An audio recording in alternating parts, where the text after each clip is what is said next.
आज डिसेम्बर 1 तारिख विश्व एड्स दिवस। यही परिप्रेक्षी आमे आसी पहुँची कलाहांडी जिला कलमपुर ब्लॉक अंतर्गत बिजमरा ग्राम पंचायत स्वामी विवेकानंद उच्च विद्यालय परिसर रे एवं आज जो एड्स को नहीं सचेतनता करुले छात्र छात्री माने गोटे रैली करथिले सुंदर भाव में कार्यटी होता। आम पाखे अच्छा विद्यालय प्रधान शिक्षक श्रीजुक्त खगेश्वर माझी महोदय आसतु किसी प्रतिक्रिया ना सर स्वागत करुच्ची।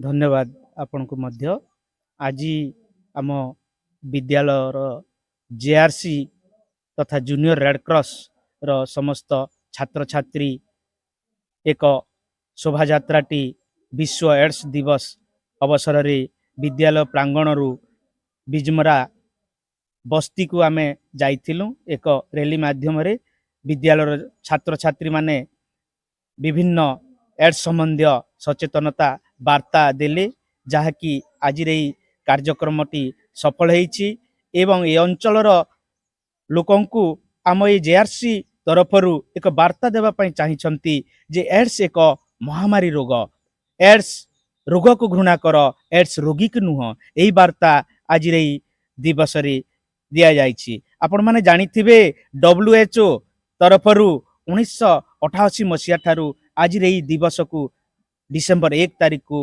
विश्व एड्स दिवस रूप में पालित करा जाउछि। आज देखिलु सुंदर भाव में गोटे सभा माध्यम छात्र छात्री मान सहित आलोचना होता। आपंकर विद्यालय अनेक कर्मचारी सेठी सहयोग करथिले, उपस्थित रहिथिले एवं आज यही कार्यक्रम रे आपण सोशली सामाजिक स्तर रे कोन मेसेज देया पई चाहउचंती आ छात्र छात्री मान किपरि सचेतन हवा उचित ता पर किछि कहंतु। छात्र छात्री माननकु आम ई सभा रे विभिन्न अतिथि महोदय एक वार्ता देले। आमर जो चारोटी अवस्था रही बाल्य अवस्था, युवा कैशोर अवस्था, युवावस्था, वार्धक्य अवस्था, आमे जो अवस्था रे जो कार्य करिबा कथा सेही कार्य आमे करिबा को पड़िबो।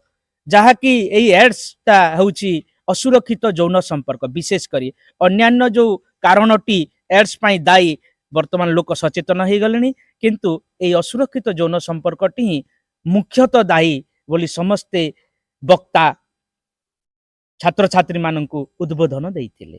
निश्चित भाव में सार जो कथा कहते जे असुरक्षित यौन संपर्क ही एड्स रोग व्यापार गोटे मुख्य कारण एवं निजे जदि सचेतन रहिबा ए दिगरे एवं अंचल समस्त को जदि सचेतन कराइबा ताहेले एही महामारी रु निजकु निवृत्त करि परिबा। कलाहांडी रु शिव प्रसाद महाराणा, TNS न्यूज।